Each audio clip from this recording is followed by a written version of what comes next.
What's up, guys? Welcome back to my channel. I've literally been working on my couch right here for about 5 hours now and woke up at 4:30 like wide awake for some reason, and I was tempted to go back to sleep, but then I was like, if I go back to sleep, I'm just gonna be more tired when I wake up and I will most likely sleep through my alarm. So I just rolled with it and had my coffee, had my greens, got to work at like 5, and I feel so productive today. I did a poll on my Instagram story the other day because I had like some weird stomach flare up, and I'm pretty sure what it was from, but I'll go into that in a little bit. And a lot of you guys said you wanted to see a video on how I go about bloating, stomach pain, IBS type symptoms. I don't have IBS, but I've had symptoms of it and just like gastrointestinal problems for years. Pretty sure a lot of that is from my previous eating disorder history and just like not eating, so my stomach just developed a whole lot of sensitivities. We're way better now. It's just some things flare it up for some reason. Stress is a huge thing. If I'm stressed about work, if I have a really intense workout, which is also a good form of stress, any type of stress, emotional, physical, all the above, will set my stomach off sometimes. And depending on what I eat and how stressed I am, kind of determines how bad my stomach will react to things. So it's weird. Sometimes I'm fine eating certain things, and other times I'll eat it and I'll blow up. So I could put a picture right here. I posted this story and you guys wanted to see some tips on what I do to combat bloating and like digestive distress. So we're gonna do that in this vlog today. I'm actually really excited about it because it's something I personally deal with a lot. So just like being able to, one, relate to you guys who do struggle with this as well, but also share my tips and things that have helped me and some insight that you may not have thought about before regarding like bloating and why your stomach reacts the way it does. Like you guys saw this morning, I had my Oxy greens from EHP Labs. That flavor, I've talked about other greens in the past, but like that is officially my new favorite flavor and type of greens ever. Like I've said before, you can't really taste greens in other brands, but this, I would mix this with ice and like blend it up or something and call it a drink. Like it's that good. If you guys want to check it out, I'll put the EHP Labs link below. There's also a discount code you can use, but I've been using that. I know greens don't technically like cure bloating and stomach problems, but when I have these flare-ups, I notice a huge difference when I just start my day with alkalizing greens and a lot of water, and also fasting in the morning. So when I say fasting, I don't mean like purposely don't eat. If you're hungry, eat. But usually when I have flare-ups like this, I'm not really hungry for a few hours in the morning, because a lot of the time when it does flare up, it's like later in the evening, and then it just continues until I go to bed, and then I'll wake up the next morning. Sometimes it's gone, but sometimes I'll still feel it. And so the mornings that I do kind of feel it still in my stomach, I will have my greens, coffee if I'm feeling up for it, and make sure I drink a lot of water the first couple hours. And then usually I'll start to feel hungry about 2-3 hours after I wake up. So then I'll eat then. But just like really listening to your body is huge. Don't just restrict food. Don't not eat if you're hungry because you think it'll help your stomach. I really listen to my body the day after, and whatever I feel like my body needs, things that are easily digesting and also getting a ton of liquids in are the main things that I do. But yeah, I'll just take you guys through my day and show you guys what I eat. I think I did show you my breakfast. I've been having that pretty much every day for the last month because it's quick, easy. I can eat it really quick. I don't have to sit down and like spoon it into my mouth, you know, because I've been working so much and prefer just something that's really quick and on the go. But I had a protein shake, English muffin with coconut oil and cinnamon and stevia and a little bit of salt. I had that like 3 hours after I woke up. So I woke up at 4:30, had my greens, waited a little bit, had my coffee, and then just sipped on water for like 2 hours or so. And then I started to feel hungry, and so that's when I made my breakfast. I think I've come to the conclusion that I can't have onions, and if I do have them, they have to be specific types of onions and not raw at all, like very cooked down and sauteed, because the photo that I showed you of me being bloated happened from literally one bite of this cream cheese that I made for Alex with raw green onions in it and sauteed onions, but I've had the sauteed onions in my food and I'm fine normally. The green onions though are a no-go, and I know that because I've eaten onions and mushrooms, like you guys know, for months now, and I don't really have that much of an issue. If I notice my stomach feels a little weird, I'll ease off the onions for for a couple days, but raw onions, raw garlic, and green onions in general for me suck. Like any type, like I could have this much and I'm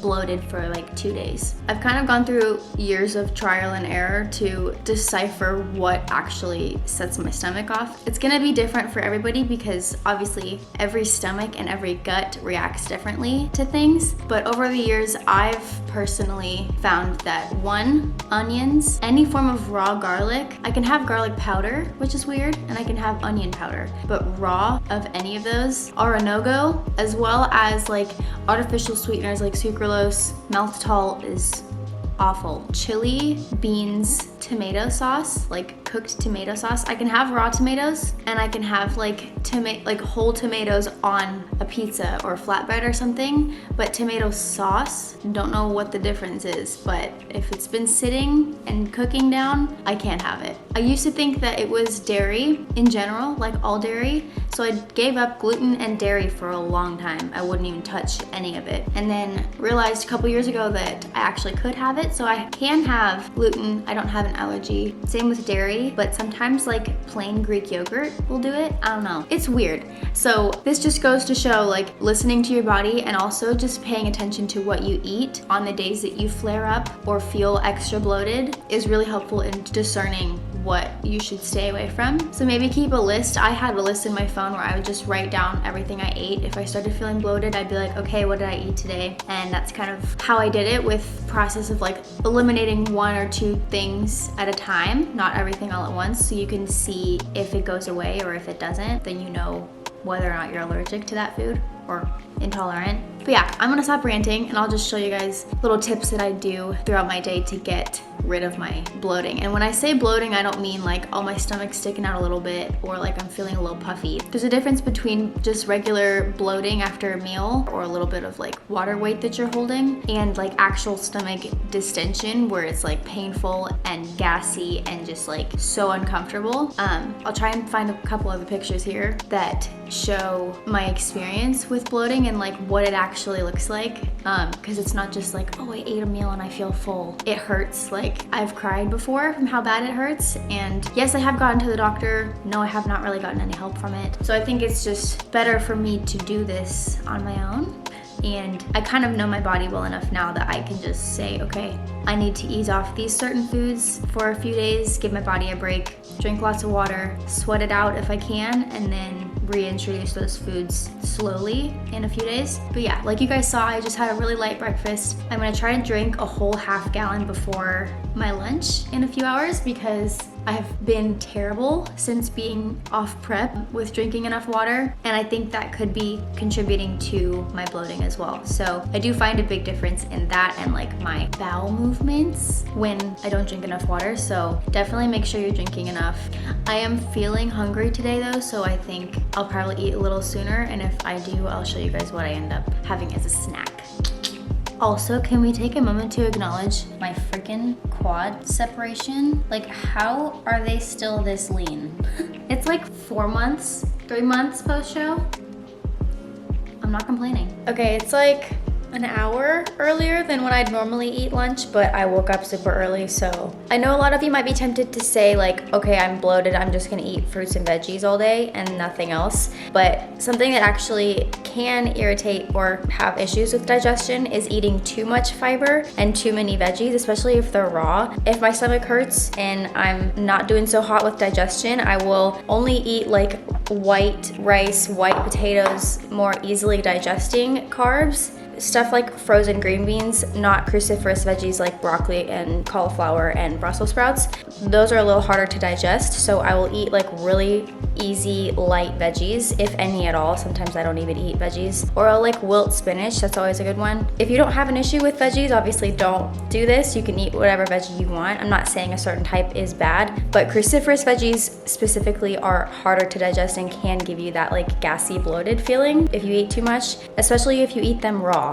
So if you're going to eat them, try like eating frozen or steaming or cooking them in some way. This may not work for everybody, but for me personally, having carbs that are very easily digestible and not a lot of fiber is a lot easier on my gut. Some things that are usually pretty safe for me are white potatoes, white rice. Specifically, if my gut is really bad, I'll usually just stick to white rice and that's it. And things that aren't high in fiber. So I know a lot of things that people think are healthier are usually higher in fiber, which is true. Like fiber is a good thing, but on days when your digestion's just like, well, too much fiber can actually be a bad thing. So I'm also adding some coconut oil to this to give it some healthy fats, because I find that healthy fats are very good for my gut as well. So I'll add some of that, and then hopefully this will keep me full. I'm feeling extra hungry today for some reason. I think it's because I did sprints for the first time in like a month last night. So it definitely revved my metabolism up. I'm feeling that. I'm also still trying to get through the first one. I'm almost there. I will put a link below if you guys want to get a hydro jug. This thing, especially with the sleeve, keeps it cold or warm or whatever. And the strap is so convenient, like I can't even tell you how often this comes in handy. And the straw helps me drink more. So I don't know if you guys struggle with drinking water, but get a straw. I tell all my clients this, get a straw. You will drink it so much quicker, especially if you can just like set it here while you work, you know, and just like.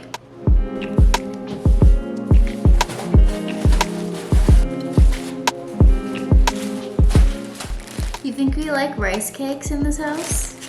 So when my stomach is not the happiest, I will try to substitute most bread products. Like I know I had that English muffin this morning, but instead of like a bagel or more bread later in the day, something that I really like to do is make like an open-faced sandwich type thing with rice cakes. My favorite flavors. I'll usually have 2 for a snack, and I'll put light mayonnaise, some sort of mustard on it, some kind of deli meat as well. This is a nitrite free ham, but I also like to get turkey or chicken. There's like a chicken from Aldi that Alex loves, and it's not as like processed. I feel like you can barely see me. Hello? So I'm gonna put that together and then I'll show you when I'm done. I have a meeting in like 10 minutes, so I have to make this quickly and eat it before my call. Definitely go heavy with the meat to get your protein in. I also forgot that I add some low-fat cheese, so I added some like part skim mozzarella shredded to this with some ranch seasoning. Are we surprised? I could literally eat 10 of these. They're very light, which is part of the reason why I am having them today, because if I'm trying to give my gut a break, like I said earlier, I try to go for lighter, easier digesting carbs instead of like heavy, dense bread or bagels and stuff like that. Technically, you could have like 3 or 4 of these if you spaced out the toppings enough, because rice cakes only have like 8 carbs, but I'm gonna save majority of my carbs for my post-workout. This will always be a favorite of mine, so definitely check it out if you like sandwiches, but you don't want to have like a super dense sandwich. These are perfect. I hate how early the sun is setting now, because it gets dark at 6 o'clock and I want to go to bed. I've also been up since 4, so it feels like it's 9 right now. I'm probably not going to go to the gym because I have so much work to do, and we leave for Denver for my brother's wedding in 2 days. So I have a lot to do and I probably won't have time to exercise. Sometimes you need to make sacrifices and not spend 3 hours going to the gym and spend that time working instead, even though you really don't want to keep sitting in this house. But that's totally fine. And skipping 2 days of the gym is not the end of the world. I'll be fine. If you're not a tea drinker, you don't need these. And I honestly don't really drink tea that much either unless I need it. And these ones are really good for when my stomach hurts. I would suggest peppermint, but I don't have any. Not because it's a detox tea, but just because of the things in it. Cinnamon, ginger, cardamom, burdock, dandelion, clove, licorice, orange peel, yellow dock, black pepper, and peach pieces. It's very good, but also helps with digestion. Like I said, you don't need tea. It's not really gonna heal much, but I find that if my stomach hurts or if I'm like not feeling so hot, especially if I'm like really bloated, just sipping on something warm helps my stomach. Probably gonna eat more of these potatoes for dinner, but I'll show you guys what I make in a sec. Why is it dark? Wow. What I crave all day long versus what he craves. I'm not showing his face because he's not presentable, but I swear I could live off of carbs and he can live off of berries and salami. It's not fair.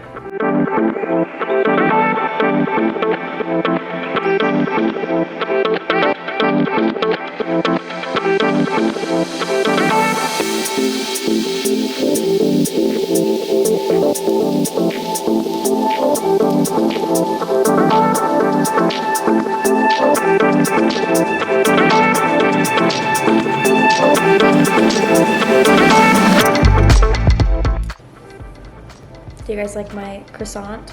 I forgot to mention the reason why, like, there's not really anything special to these meals. That's because I don't add a lot of seasoning or extra sauces and stuff, especially like peppers or onion or garlic powder and stuff like that. If my chicken's already seasoned, then I'll have that, but I won't add anything extra. I try to keep things as simple as I can when my stomach's hurting, to just give my gut a break and eliminate anything that could trigger any more of a response, you know? Like I said, I do like get flare-ups really easily, but a lot of the time it's really random, so I don't know exactly what I did. I just have to guess that it's like an accumulation of multiple things that I've done over the last few days, because if I eat, let's say, yogurt one time and I don't have a reaction, I'll keep eating it because I'm like, oh, okay, this is a good food, I can eat it. There's nothing wrong. And then a week goes by and I've had that every day for a week and my stomach's upset. So it's really hard to tell what actually triggers it. That's why I kind of stick to more simple foods and things that I eat all the time and I know that I can handle. I didn't get to move today or work out or anything because I've been so busy, but on days where I really feel like I could get out and walk, preferably in the morning, like right away. But sometimes I can't do that because my stomach hurts, so it's just feeling it out. But on days where I can and I have time, I normally go on a walk in the morning or do some kind of movement first thing, because I feel like that helps get my digestion going and helps me kind of sweat it out, you know? But there are days where I actually can't because my stomach is like so blown up and actually hurts. So yeah, this is usually what I would do in a typical day if I have a flare up, and then starting tomorrow or the day after, I'll incorporate a little bit of spices and veggies here and there once my gut has kind of calmed down. Usually by the second day, I can include bread or brown rice or like fibrous veggies and carbs in. And then from there, I just kind of feel it out and see how I feel with onions and spices and stuff like that. So I also want to mention that I'm eating relatively small meals throughout the day. I'm not eating like 3 big meals, which is normally what I do anyway. I have like 5 to 6 small meals, but overloading your stomach with a bunch of food all at one time, even if it's healthy food, can also cause bloating and indigestion. So I like to spread my meals out, keeping them high protein but also lighter, so I don't overload my stomach, and I don't think I ever actually feel full. I just feel satisfied. So don't undereat by any means, but only eat to the point where you feel satisfied. Wait a couple hours and then eat again. And that will help keep your digestion in check throughout the day, so you don't get too hungry and then overeat and then you regret overeating because you feel sick for days.